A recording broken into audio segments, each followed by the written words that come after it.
The unexpected arrival, the alarm systems throughout the Dominion border station erupted in synchronized chaos.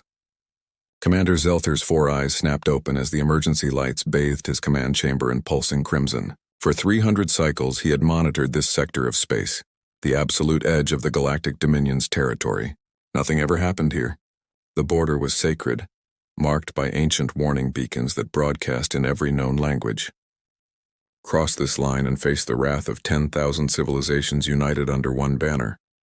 Zelther's communications officer, a thin crystalline being named Charlix, turned from her station with visible tremors running through her body.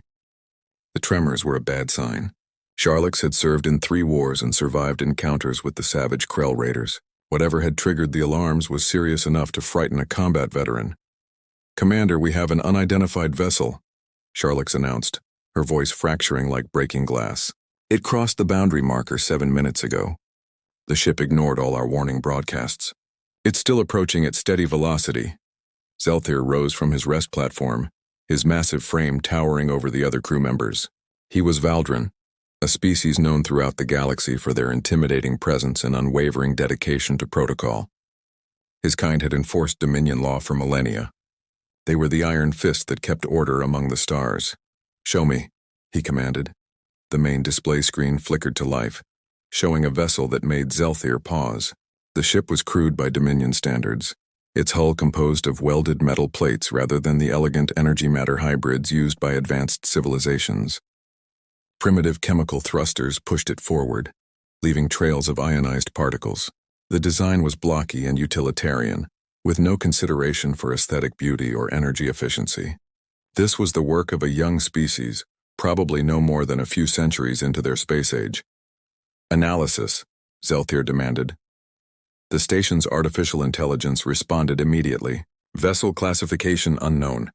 Technology level, estimated Tier 2, possibly early Tier 3. Power signature suggests nuclear fission reactors. Weapons detected, kinetic projectile systems, primitive missile arrays, basic laser cutting tools repurposed for defense. Threat level minimal to Dominion forces." Zelther felt his tension ease slightly. This was likely another case of a developing species stumbling into restricted space, unaware of the massive civilization they had just offended. It happened occasionally. Some young race would achieve faster-than-light travel and immediately rush outward, drunk on the possibilities of exploration. They never lasted long. The galaxy was far more dangerous than their primitive minds could comprehend. "Open a channel," Zelther ordered. "All languages, all frequencies. Let's educate these children before they get themselves killed." Charlix worked her controls and the transmission array powered up. Zelther stepped before the visual pickup, allowing the camera to capture his full imposing presence. He had done this speech dozens of times before. It was always effective. "Unidentified vessel, this is Commander Zelther of the Galactic Dominion Border Defense. You have violated sacred territory. You have crossed into space protected by the combined might of 10,000 civilized worlds. Your ship is surrounded by weapons capable of turning your vessel into atomic dust. You have one opportunity to comply. Reverse your course immediately, return to your system of origin and never return. Failure to comply will result in your destruction. You have 30 seconds to respond." The speech always worked. Young civilizations understood power. They understood consequences. They would see Zelther's size, see the massive weapons arrays pointing at their fragile ship, and they would turn around. It was simple mathematics. Survival versus pride. Survival always won. The 30 seconds passed in silence. Zelther frowned. Perhaps their translation systems were inadequate. He prepared to repeat the message with simpler language structures when the communication panel lit up with an incoming transmission. The unidentified vessel was responding. The face that appeared on the screen made Zelther's translator implant work overtime to identify the species. The being was bipedal with smooth skin and a pale tan color. Hair grew from the top of its head in an odd brown mass. 2 forward-facing eyes, common among predator species, regarded him with an expression that the translator identified as mild curiosity, mixed with friendliness. "Hello there," the being said, its mouth moving to form sounds that the translator rendered into galactic standard. "This is Captain Marcus Webb of the Earth exploration vessel Wanderer. We're receiving your transmission, but I think there might be some confusion. We're not here to cause trouble. We're just passing through on our way to investigate some interesting readings we picked up about 40 light-years spinward. Beautiful sector of space you've got here, by the way. The stellar formations are remarkable." Zelther stared at the screen, his mind struggling to process what he was hearing. The being, this Captain Webb, was treating this situation like a casual conversation between neighbors. There was no fear in those strange eyes, no panic in that steady voice. The human, for that was apparently what this species called themselves, seemed completely unconcerned that he was one command away from total annihilation. "Captain Webb," Zelther said slowly, keeping his voice measured and dangerous. "Perhaps you did not understand my message. You are in violation of Dominion space. This is not a negotiation. This is not a discussion. You will turn around or you will be destroyed." Marcus Webb smiled. The expression showed teeth, which among most species was a threat display. But the translator insisted this was a friendly gesture among humans. "I heard you, Commander. But see, here's the thing. We checked our star charts pretty carefully before we left Earth. This region isn't marked as belonging to anyone. It's open space. We're exercising our right to free navigation, as outlined in the principles of spacefaring conduct we established. We're not interfering with anyone, not making territorial claims, just passing through." Zelther felt his secondary hearts begin racing. This wasn't how these encounters went. The human was supposed to be terrified. "Your star charts are wrong," he growled. "The Dominion has claimed this territory for 15,000 of your years. Our beacons mark the boundary clearly." "Oh, those beacons?" Marcus nodded thoughtfully. "Yeah, we picked up those signals about 2 days ago. Interesting technology. We tried to respond, but the communication protocols were pretty ancient. Our AI spent hours trying to crack the encryption, eventually gave up and decided we'd just explain ourselves if we ran into anyone. Which, hey, here we are. Nice to meet you, by the way." Behind Zelther, Charlix whispered urgently. "Commander, they didn't understand the warnings. Their technology couldn't interpret the beacon signals. They genuinely don't know what they've done." But that wasn't what bothered Zelther. What bothered him was the complete absence of appropriate fear. He had made himself clear. He had explained the danger. Yet this human captain continued speaking as if they were discussing weather patterns instead of potential warfare. "Captain Webb," Zelther said, forcing calm into his voice, "I will demonstrate something to you. Perhaps your species learns better through visual examples." He gestured to his weapons officer, a heavily armored Crozon named Vex. "Target the asteroid cluster 3,000 kilometers from their position. Full power. Fire!" The border station's main particle beam cannons charged with a sound that vibrated through the hull. Then they fired, sending streams of accelerated particles across the void. The asteroid cluster, 30 massive rocks that had drifted in space for billions of years, simply ceased to exist. One moment they were there. The next moment there was only expanding clouds of vapor and a flash of thermal energy that lit up every sensor for 1,000 kilometers. Zelther turned back to the communication screen, expecting to see terror on the human's face. Instead, Marcus Webb was leaning forward, his eyes bright with what the translator identified as excitement. "Wow," Marcus breathed. "That was incredible. What kind of energy output are we talking about?" Those particle streams were traveling at what, 0.7 light speed? The focusing arrays alone must require quantum-level precision. We've been working on particle beam theory for decades, but we haven't solved the power consumption problems. How do you generate that much energy efficiently? Zelther's mouth opened, then closed, then opened again. The human had just watched a demonstration of overwhelming destructive force, and his response was academic curiosity. "Captain Webb, I just destroyed 30 asteroids to show you what will happen to your ship if you do not comply." Right, I got that," Marcus said quickly. "Very impressive show of force, really. But I have to be honest with you, Commander. Threatening us isn't going to work. It's not that we're not impressed by your weapons. They're clearly centuries beyond anything we've built. It's just that we didn't come all this way to turn around because someone told us we couldn't pass through empty space. That's not really how humans operate." "Then how do humans operate?" Zelther asked, genuinely confused now. Marcus leaned back in his chair, spreading his hands in a gesture the translator labeled as openness. "We're stubborn, Commander. It's kind of our thing. Throughout our history, every time someone told us something was impossible, we did it anyway. Every time someone said we couldn't go somewhere, we went there. We flew when everyone said we couldn't fly. We split the atom when they said it couldn't be split. We left our planet when physics said we'd never break orbit, and then we figured out faster than light travel when every equation said it was impossible. Being told no just makes us more determined. Zelthir felt something he rarely experienced: uncertainty. In his 300 cycles of service, he had encountered hundreds of species. Some were aggressive, some were peaceful, some were cunning, and some were foolish. But he had never met a species that responded to overwhelming military superiority with polite defiance and scientific curiosity. "Your ship has 30 crew members," Zelthir said, trying a different approach. "I have 300 armed soldiers on this station alone. Within 1 hour I can have 50 warships here. Within 1 day, I can have a fleet that could sterilize your entire homeworld. Do you understand these numbers, Captain Webb?" "I do," Marcus said quietly, and for the first time his expression became serious. "And I understand you're trying to protect your territory." "I respect that. But Commander, Earth has 7 billion people. We've fought wars that killed millions. We've faced plagues that wiped out continents. We've stared extinction in the face more times than I can count, and we're still here. We're still pushing forward. We're still exploring. That's not going to change because we met someone bigger and stronger than us. That's never changed in our entire history." Zelthir sat down slowly, his mind racing. This wasn't protocol. This wasn't how first contacts proceeded. But something in the human's words resonated with a truth that transcended species.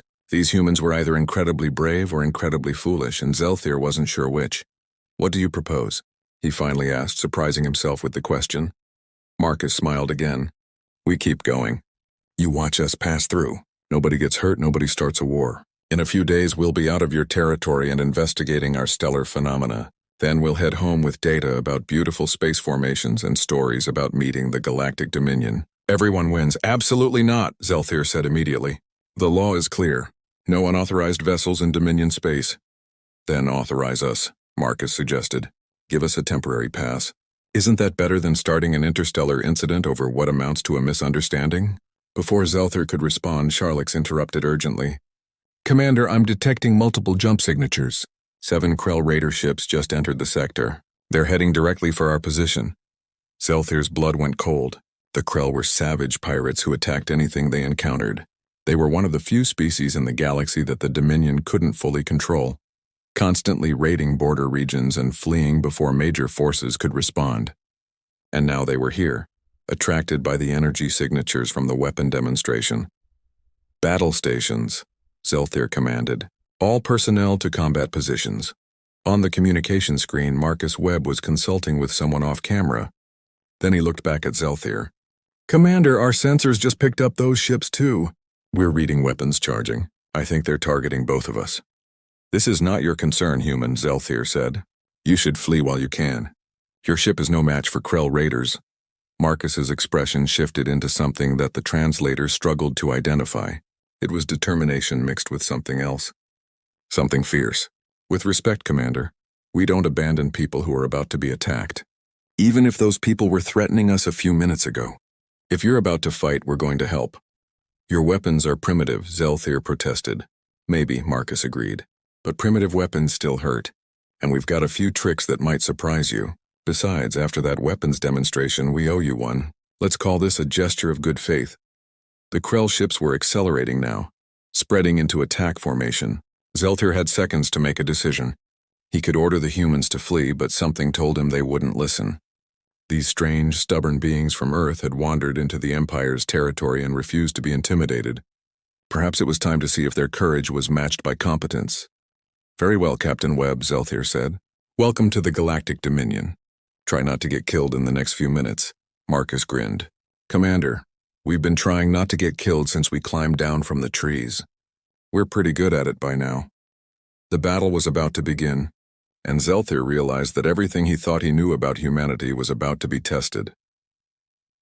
The test of resolve. The Krell attack formation spread across the sensor display like a predator's claw. 7 warships, each one bristling with weapons scavenged from a dozen different civilizations, moved with practiced coordination. They had done this before many times. Border stations were easy targets, isolated and usually undermanned. The Krell would strike fast, overwhelm the defenses, plunder whatever they could carry, and vanish back into the uncharted territories before reinforcements arrived. Commander Zelthier watched the tactical display with grim determination. His station had 42 functional weapon emplacements, shields rated to withstand sustained assault for approximately 18 minutes, and a crew trained for exactly this scenario. They would hold. They always held. The Dominion did not surrender territory to pirates and savages. Shields to maximum, Zelthier commanded. Charge all weapons arrays. Transmit distress signal to Fleet Command. Standard defensive formation. His crew moved with efficient precision, each member performing their assigned tasks without hesitation. The station's massive shield generators hummed to life, creating invisible barriers of electromagnetic force around the structure. Weapon systems came online, targeting computers locking onto the approaching Krell vessels. Within seconds, the border station transformed from a monitoring outpost into a fortress. Commander, the human vessel is moving, Charlix reported, her crystalline form pulsing with nervous energy. They're positioning themselves between us and the Krell formation. They're broadcasting on all frequencies. Zelthier pulled up the communication channel and heard Captain Marcus Webb's voice, steady and clear, speaking in what the translator identified as English before rendering it into Galactic Standard. Krell vessels. This is Captain Marcus Webb of the Earthship Wanderer. You are approaching a Galactic Dominion installation with weapons armed. Stand down immediately. We are authorized to defend this station with lethal force if necessary. Turn back now and no one needs to get hurt. For a moment there was silence. Then the Krell response came through, a cacophony of growls and snarls that the translator struggled to interpret.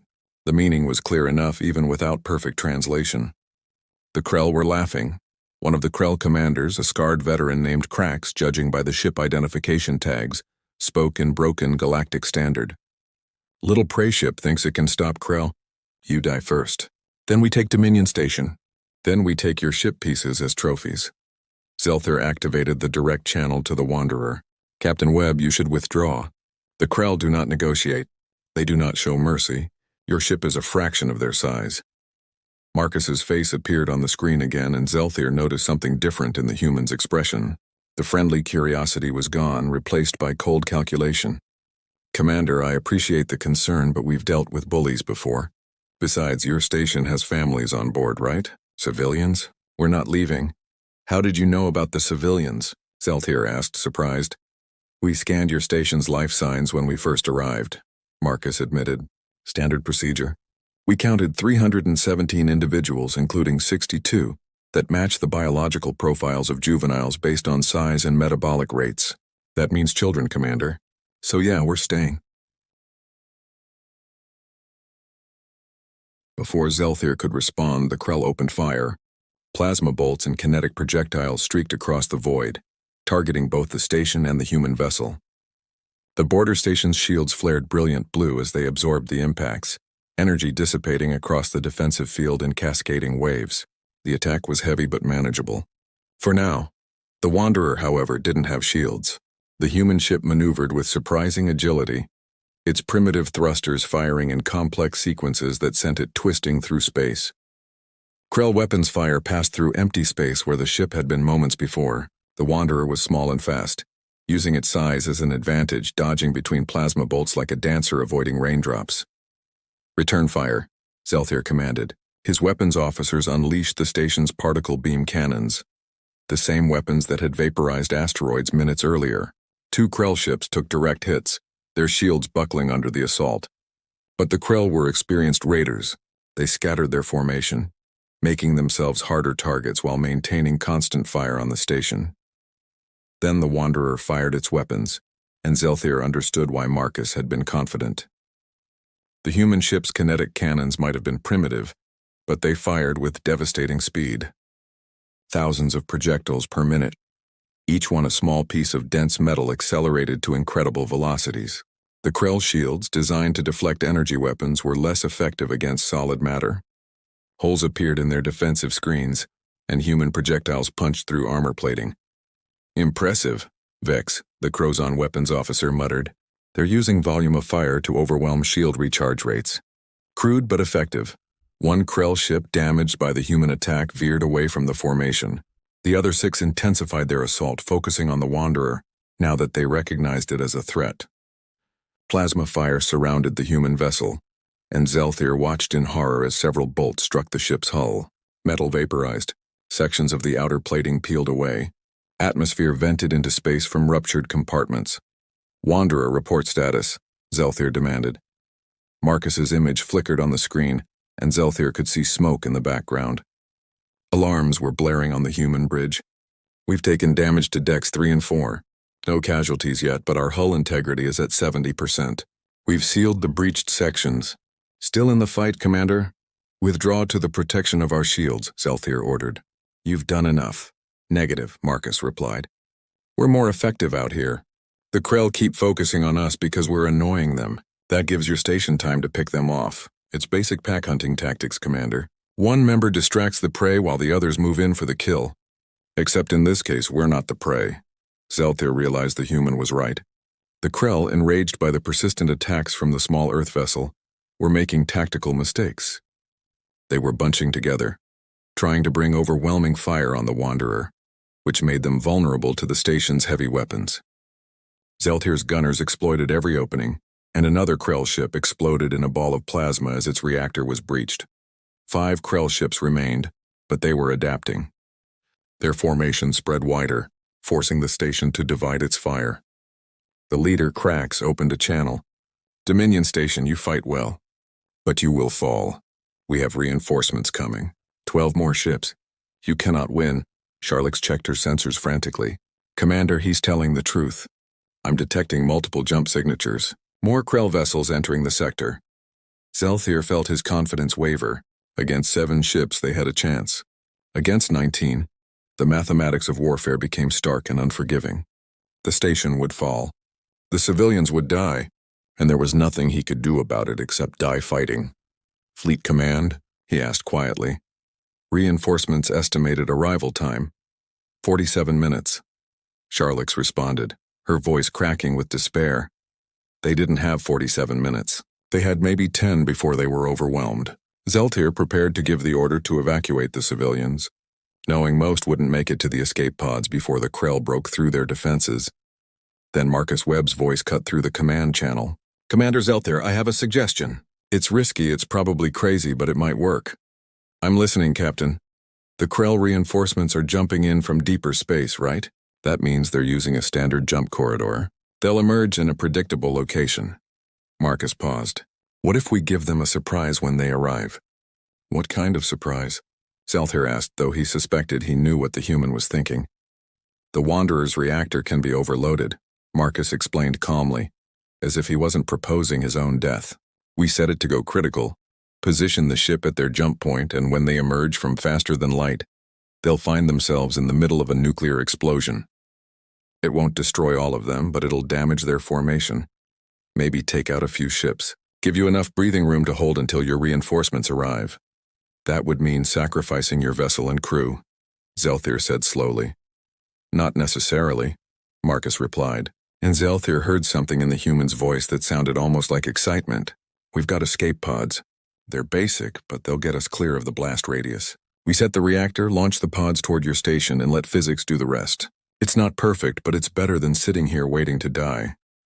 Zelthyr looked at his tactical display. The current 5 Krell ships were steadily hammering away at his shields. Another 12 were minutes away from arrival. The human plan was insane. It relied on precise timing, accurate jump point prediction, and the assumption that the Wanderer's crew could successfully evacuate in time. There were a dozen ways it could fail. It was also their only chance. "Do it," Zelthyr said. "But Captain Webb, if you and your crew survive this, you have my personal guarantee of safe passage through Dominion space. Forever."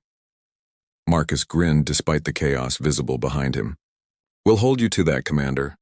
Wanderer out." The human ship broke away from the battle, accelerating toward the predicted jump point with its damaged engines straining. The Krell, sensing an opportunity, pursued with 3 of their vessels. Zelthyr ordered concentrated fire on those pursuers, keeping them busy while the Wanderer reached its destination. Charlix counted down the time. "Krell reinforcements jumping in 30 seconds, 25, 20. On the visual feed, Zelthyr watched small objects detach from the Wanderer. The escape pods, simple metal spheres propelled by chemical rockets, scattered like seeds in the wind. They were primitive vessels, barely more than pressurized containers with basic life support. But they were moving away from the Wanderer, carrying the human crew to safety. 15 seconds, Charlix announced. 10, 9, 8. The Wanderer hung in space, its reactor building toward catastrophic failure. Zeltir could see the energy readings climbing exponentially on his sensors. The ship was becoming a bomb. 7, 6, 5. The Krell reinforcements began emerging from their jump, 12 massive warships materializing in real space. They appeared in formation, ready to join the battle, their sensors immediately detecting the border station and preparing to fire. 4, 3, 2.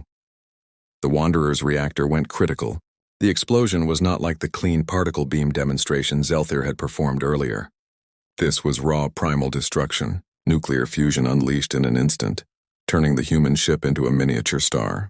The blast wave expanded at a significant fraction of light speed, catching the Krell reinforcements before they could react. 3 Krell ships were completely destroyed, simply disintegrating under the thermal and kinetic assault. 4 more were heavily damaged, their shields burned away, their hulls twisted and torn. The remaining 5 were scattered, their formation broken, their crews disoriented by the unexpected attack. The original 5 Krell ships that had been attacking the station stopped firing, their commanders shocked by what they had just witnessed. A single small vessel had destroyed itself to cripple their reinforcements. It was an act of sacrifice that the Krell, who valued only strength and survival, couldn't comprehend. Zeltir didn't give them time to recover. All weapons target the damaged vessels. Fire at will. Launch fighters. Seal the kill zone. The border station's full military might unleashed. Particle beams, plasma cannons, missile barrages, everything Zeltir commanded struck the reeling Krell forces. The damaged ships, already struggling with system failures from the nuclear blast, couldn't mount effective defense. One by one, they were destroyed or forced to retreat. The remaining Krell vessels, realizing they had lost the advantage, jumped away. The battle was over. Zeltir immediately ordered recovery operations for the human escape pods. His crew worked frantically, using tractor beams to pull the primitive vessels into the station's landing bays. Medical teams stood ready, unsure what to expect from this alien species. The first escape pod opened and Captain Marcus Webb stumbled out, his face covered in soot, his uniform torn, but alive. He looked around at the assembled Dominion personnel and managed a weak smile. Well, that was exciting. Everyone make it? Zeltir approached the human, his massive form dwarfing Marcus's comparatively small stature. For a long moment, he simply looked at this strange being who had wandered into Imperial territory, refused to be intimidated, and then saved hundreds of lives through courage and ingenuity. Then Commander Zeltir did something he had never done in his 300 cycles of service. He bowed. It was a gesture of deep respect among his people, reserved for warriors who had proven themselves in battle. Captain Webb, Zeltir said formally, on behalf of the Galactic Dominion, I extend to you and your crew our profound gratitude. You fought with honor. You saved lives. You demonstrated qualities that we respect above all others: courage, selflessness, and determination. Marcus returned the bow awkwardly, clearly unfamiliar with the gesture. We just did what anyone would do, Commander. No, Zeltir corrected gently. You did what humans do. You wandered into our territory. You refused to be intimidated by threats or overwhelming force, and when faced with impossible odds, you found a way to win. I am beginning to understand your species, Captain Webb. I believe the galaxy is about to be introduced to something remarkable. Over the next hour, all 30 human crew members were recovered safely. They were brought into the station, given medical treatment for minor injuries, and offered food and rest. The Dominion personnel, initially wary, found themselves fascinated by these strange beings who treated near-death experiences with casual humor and bottomless curiosity. When reinforcements finally arrived, 47 minutes late as predicted, they found the battle already won. Fleet Admiral Corvin, a distinguished officer with centuries of experience, boarded the station and demanded a full report. Zeltir provided every detail, including the part about threatening to destroy the human vessel. Admiral Corvin listened in silence, his expression unreadable. When Zeltir finished, the Admiral turned to Marcus Webb, who stood waiting with his crew. Captain Webb, Corvin said slowly, you violated Dominion territory. Under our laws, that is an act of aggression that warrants severe consequences.